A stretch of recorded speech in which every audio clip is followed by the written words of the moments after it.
Department of Defense. It's the only department in our entire program that will actually be increased over the present budgeted figure. Washington lanza una ofensiva contra las plantaciones de coca para atacar la producción de cocaína y su posterior ingreso al mercado estadounidense.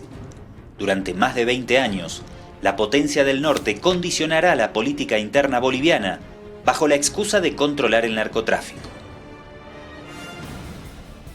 El 6 de agosto de 1982, efectivos de sustancias controladas rocían con gasolina y prenden fuego al campesino Gregorio Mamani en el Chapare.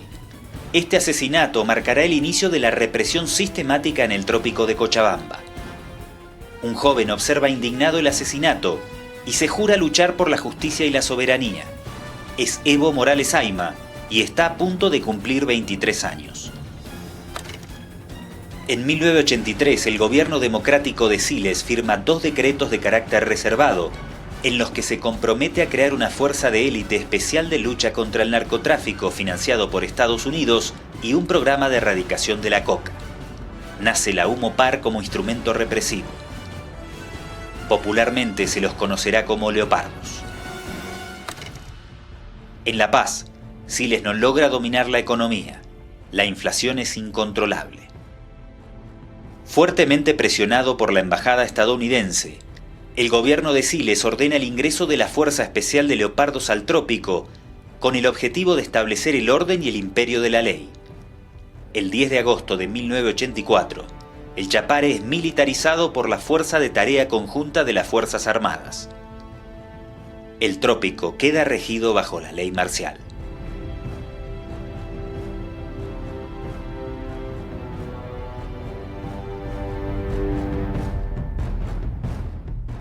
Los leopardos entraban, así caminaban con joseles, con unas armas y nos daban gazotes.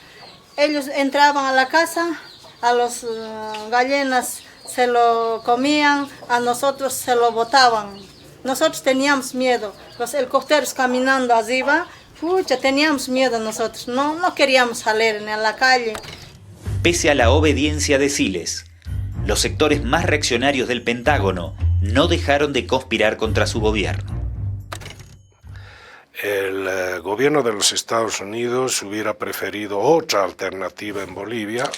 Les fastidiaba bastante la orientación ideológica, la composición de la UDP y la posición que tenía el gobierno de Siles en varios temas de interés para los Estados Unidos, y les preocupaba enormemente la presencia del Partido Comunista en el gobierno. El embajador americano, Cor, realizaba reuniones con ministros, invitaba incluso a su residencia a algunos ministros para conversar. Y en una ocasión en la cual nos encontramos casualmente, él se me aproximó y me dijo que quería explicarme que en su embajada, mientras él fuera embajador, no habría un invitado del Partido Comunista. La influencia que tuvieron los diferentes embajadores y que hasta 1982 y que la tuvieron en el futuro fue enorme. Todo lo que se averigüe que constituía una actitud de obstaculizar, entorpecer, enderezar, bloquear por parte de los Estados Unidos, su embajada acá, su misión militar, debe ser verdad. En octubre de 1984, un avión presidencial de la Fuerza Aérea Boliviana transportó 1 tonelada de cocaína hacia los Estados Unidos. La operación estaba infiltrada por la DEA, por lo que durante una escala técnica en Caracas, 2 narcotraficantes fueron detenidos. Víctor Hugo Canelas fungía entonces como primer secretario de la Embajada Boliviana en Venezuela. 30 años después, nos relató que la CIA intentó salpicar al presidente Siles con el tráfico de drogas, aunque sabían que esto no era cierto. Me llama un tipo de Martinica y me dice, mire, yo soy... usted me conoce porque me ha dado la visa. Estoy en Martinica y necesito verlo. hay un riesgo con el avión FAB 001 y el presidente Siles Suazo. Yo soy de la DEA, soy fascista, además. No, pero tenía sus códigos. En esa época Roberto Suárez era el narcotraficante más grande. Y me dice, hemos hecho un operativo, yo he penetrado a Roberto Suárez. Llegó en el avión FAB 001 y negocia 1000 kilos de droga y lo mezcla así, Siles Suazo.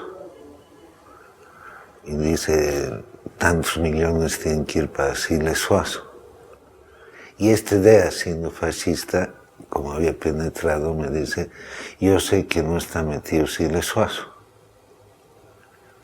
pero la CIA quiere aprovechar esto para derrocarlo. Entonces ahí ve claramente lo que quería hacer la CIA para derrocar un proceso democrático.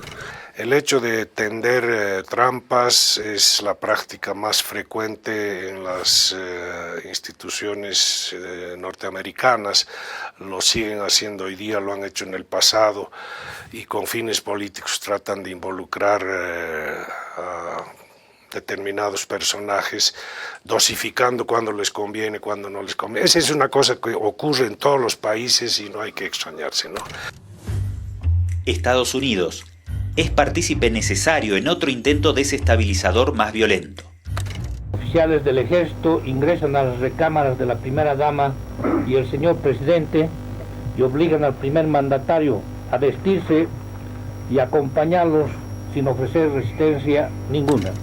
El 30 de junio de 1984, el presidente Siles es secuestrado por un grupo armado con el propósito de desencadenar un golpe de Estado. La tropa golpista está conformada por oficiales de Humopar, la fuerza de élite creada y manejada por Washington para combatir el narcotráfico.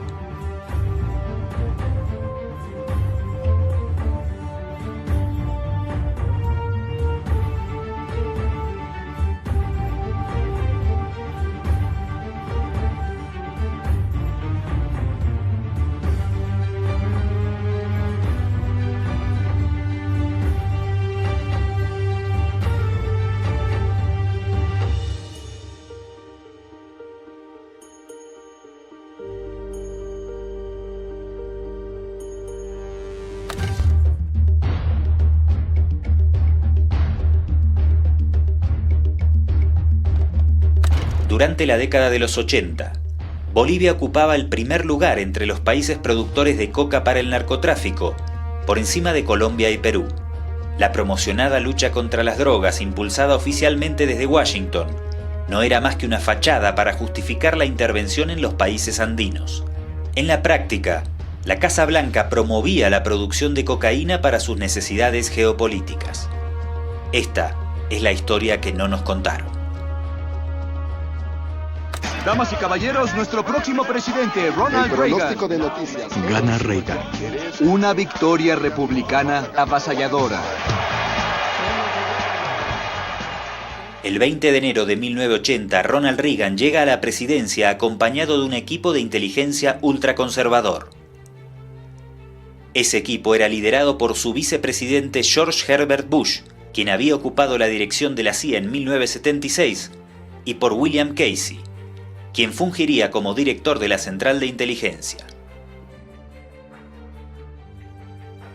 Reagan, un anticomunista furioso desde sus épocas de actor de Hollywood, decidió en conjunto con Bush y Casey conformar un pequeño grupo selecto para poder financiar conflictos armados en el marco de la Guerra Fría sin el control del Congreso. The march of freedom and democracy, which will leave Marxism, Leninism on the ash heap of history. Reagan autorizó más de 50 operaciones encubiertas a su jefe de la CIA. Como principal comando operativo y alto funcionario del Consejo de Seguridad Nacional, fue designado el coronel Oliver North.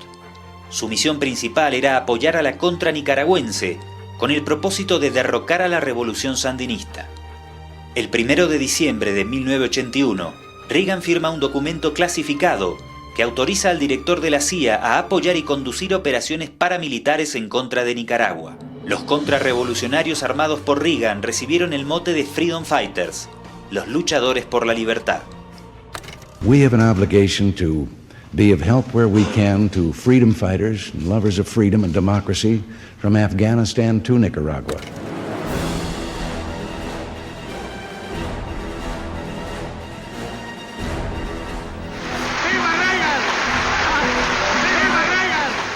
Esta es una cruzada, una lucha contra el comunismo diabólico y ateísta. Presidente de los Estados Unidos, el país más poderoso del globo terrestre, los ha nombrado a ustedes, soldados de la libertad. Subvertir el orden interno de Nicaragua demandaba muchos más dólares de los que el Congreso podía aprobar oficialmente para la CIA. Por eso la agencia debió desarrollar otros métodos más efectivos, y para ello contó con el apoyo directo de los más altos funcionarios dentro de la Casa Blanca. We have been engaged in a holy war against communism for 50 years. This didn't start in Central America with this problem, and it didn't end there. We started with Kun Sa in Burma, helping the Kuomintang against the communist Chinese. He became a major heroin dealer. In the Vietnam War, we worked with hill tribesmen who were in the heroin business. You may have seen the movie Air America. The problem here is it's gone on again and again and again. This place.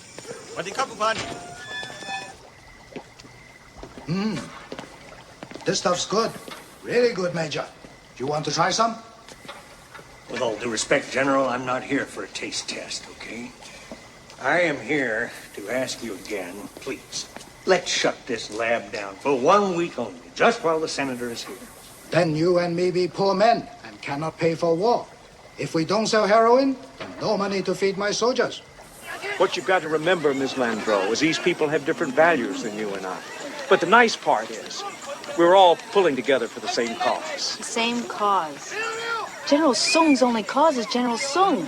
Don't you get it, Senator? The CIA flies drugs for him. In return, he loans us his troops, plus he's kicking money back into the CIA. You know what? You've been... I am Dorothy Ridings, the president of the League of Women Voters, the sponsor of this final presidential debate of the 1984 campaign between Republican Ronald Reagan and Democrat Walter Mondale. Mr. President, in the last few months it has seemed more and more that your policies in Central America were beginning to work. Yet just at this moment we are confronted with the extraordinary story of a CIA guerrilla manual for the anti-Sandinista Contras, whom we are backing, which advocates not only assassinations of Sandinistas, but the hiring of criminals to assassinate the guerrillas we are supporting in order to create martyrs. Is this not, in effect, our own state-supported terrorism? No, and I'm glad you asked that question because I know it's on many people's minds. I have ordered an investigation. I know that the CIA is already going forward with one. We have a gentleman down in Nicaragua who is on contract to the CIA advising supposedly on military tactics the Contras. Si desde la década del 50 el tráfico de opio y heroína había servido a la inteligencia estadounidense para financiar la lucha anticomunista en el sudeste asiático, en los 80 Oliver North desarrolló la misma estrategia en América Latina, apoyado en una telaraña mafiosa que la CIA y la DEA ya habían tejido anteriormente. En esta parte de la historia es donde toman protagonismo Colombia y Bolivia.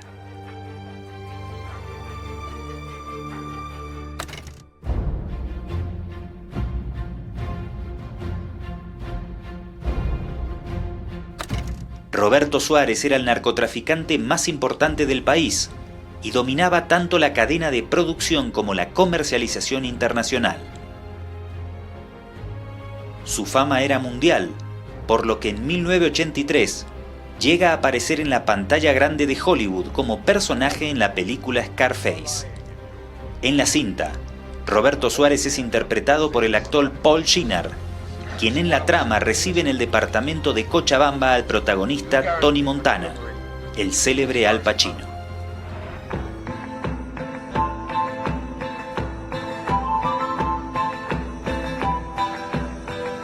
So this and my other factory, I can guarantee production of 200 kilos refined every month of the year.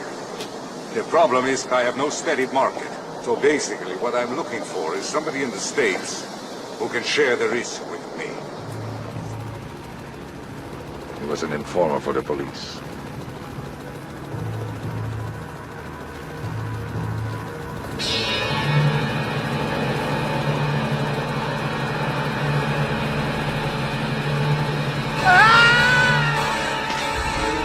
Pero la historia real supera ampliamente por su espectacularidad a la ficción. Oliver North entró en contacto con el hijo de Suárez, Robbie, y le ofreció aviones estadounidenses Hércules C-130 para realizar envíos periódicos de 500 toneladas de cocaína hacia el país del norte. Michael Montalvo, un bien informado narcotraficante devenido en investigador, asegura que en algún momento entre 1982 e inicios de 1983, Oliver North contactó con el cartel de la familia Ochoa en Colombia y con la familia Suárez en Bolivia para comercializar cocaína y desviar esas ganancias hacia la contra nicaragüense. Esta afirmación tiene una doble fuente de confirmación. Es Aida Levy, viuda de Roberto Suárez, quien en su libro El Rey de la Cocaína detalla que Oliver North visitó a su hijo Robbie en una cárcel de Miami la última semana de octubre de 1982. North habría ofrecido aportar $200 millones a través de la CIA para montar la organización en Bolivia. I don't have enough time in this interview to go into great detail in what I did in each country, but again, the significant point is the DEA was using me in an undercover capacity. Specifically in 1979 in Bolivia, I began to understand the agenda of the CIA. They were there in Bolivia to make sure that the DEA only caught the small people. Sonia Atala, Walter Atala, Roberto Suarez organization, which was the largest cocaine smuggling organization in the world at that time, supplied the Cali and the Medellin cartel and the CIA with their cocaine. My job was to notify all of the large-scale Bolivian smugglers that were working for CIA on impending arrest and drug bust in Bolivia so as that the higher echelons would not be arrested. In particular, the Roberto Suarez organization was a protected organization. Con el dinero aportado por la CIA, Roberto Suárez dispuso la creación de un laboratorio gigante en la zona más pantanosa e inhóspita de la provincia Boliviana, en el departamento del Beni. El laboratorio de Villa Mosquito. Aida Levy aporta todo tipo de precisiones acerca de las características de esta fábrica de cocaína.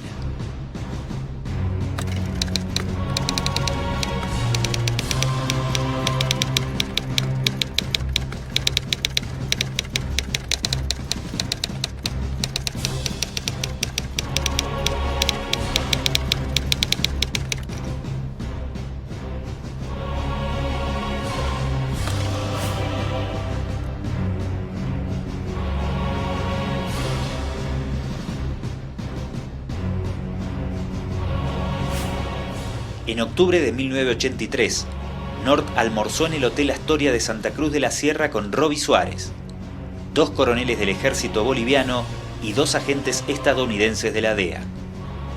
Allí terminaron de ultimar los detalles operativos para ingresar la cocaína boliviana a Estados Unidos. North les informó a los presentes todos los detalles necesarios para eludir a las autoridades durante los envíos. Cabe destacar que North no era un individuo cualquiera, era el director de asuntos político-militares del Consejo de Seguridad Nacional de Estados Unidos y remitía directamente al director de la CIA y al vicepresidente Bush.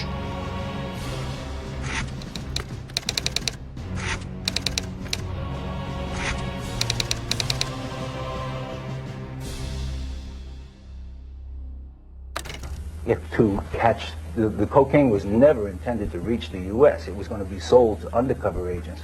The important thing to know is that we plugged into a pipeline that existed for years. Okay. And that pipeline, massive amounts of cocaine were flowing from Bolivia, also Colombia, We learned that during this investigation. Does the CIA do this on a regular basis? And the answer to the question is? Absolutely. I wish I could take them to court. And we've been there and we've done that. We did this investigation. We did it 10 years ago. We had witnesses under oath. We can say for a fact that Contras dealt cocaine, that the secret war in Nicaragua created conditions that opened the door to a flood of cocaine in America. And we know that the CIA and Oliver North and people in the White House knew about them. But as the cocaine dealers discovered years ago, the big money is not in cultivation, but in the processing of leaves into a paste, and later into a fine crystalline powder. To do that, kerosene is poured over the leaves, and the mix is then stomped into a pulp, in a process similar to primitive wine pressing. 150 pounds of leaves, worth $100, makes a pound of paste, which then sells for several $1,000s. The leaf stompers are recruited by labor bosses who pass out cocaine cigarettes to keep them going tirelessly for hours on end, wired on the drug. For that reason, the bosses call these workers cepes, or ants. Mientras la droga boliviana fluía hacia Estados Unidos, gracias a este complejo entramado urdido por la CIA, en La Paz Siles se veía obligado a renunciar por el caos generado por la hiperinflación. Víctor Paz Estensoro asumía la presidencia del país por tercera y última vez. Paz debía preparar a la sociedad para la terapia que se aprestaba a aplicar. La persuasiva elocuencia de las cifras precedentes nos revela que no podemos proponer al país medidas cosméticas para arreglar la situación actual. O tenemos el valor moral, con su secuela de sacrificios, para plantear de modo radical una nueva política, o sencillamente, con gran dolor para todos, Bolivia se nos muere. Discutimos profundamente si podía ser shock o gradual y nos dimos cuenta que tenía que ser shock. La segunda semana nos dedicamos al gran problema de estabilización o ajuste estructural. Vimos que estabilización sin ajuste estructural no iba a funcionar. Goni aplica la terapia del shock aconsejada por el economista estadounidense Jeffrey Sachs. Esta es exitosa en términos de estadística económica. La inflación pasa de un 11.750% anual a un 15%. Sachs legitima con la experiencia boliviana su terapia del shock, que pocos años más tarde aplicará a numerosos países que salen de la esfera del socialismo en Europa. En materia social los resultados son desastrosos. La Conmebol deja en la calle a 23.000 de sus 30.000 empleados. Nace la Marcha por la Vida. Compañeros, en estos momentos tan duros para nosotros y nuestras familias, tenemos la necesidad de hacernos sentir y expresar nuestros problemas cara a cara con el gobierno. Nosotros, los mineros de base, compañeros, sabemos que el cierre de las minas ocasionaría el desempleo y la casi desaparición de Oruro y Potosí. Tenemos que llegar hasta La Paz, compañeros. En las calles, en las plazas, encontrarán nuestros pechos. Hemos venido de lejos a exigir nuestros derechos. El 3 de marzo de 1986, el Congreso de Estados Unidos vuelve al ataque con la problemática del narcotráfico, al amenazar con el corte de la ayuda económica al gobierno, si Bolivia no asumía una política agresiva para erradicar los cultivos de coca. La presión rindió sus frutos. Un mes después, sin la necesaria aprobación constitucional del Congreso y de manera inédita, el gobierno de Paz aprobó una operación de represión interna comandada por tropas extranjeras.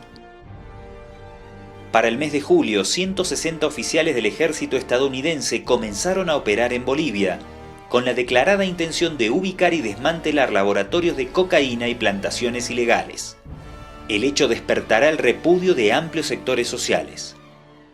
En el 86 hubo un primer operativo que se conocía como hornos calientes, blast furnace en inglés, y que pienso, habiendo investigado el tema, ha sido como una primera promoción de la participación militar en la lucha contra las drogas en América Latina, desde los Estados Unidos.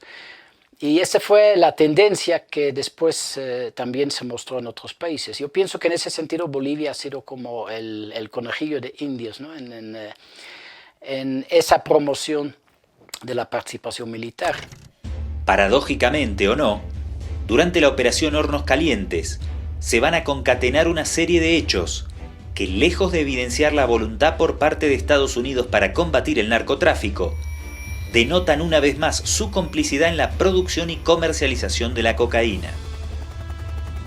El 5 de septiembre de 1986, durante un vuelo de avistamiento, el reconocido científico naturalista Noel Kempf y 3 acompañantes aterrizaron en una pista clandestina de la meseta de Caparuch, Huanchaca. Kempf y 2 integrantes de su equipo fueron asesinados. En ese momento se hizo pública la existencia de la mayor fábrica de cocaína conocida en Bolivia.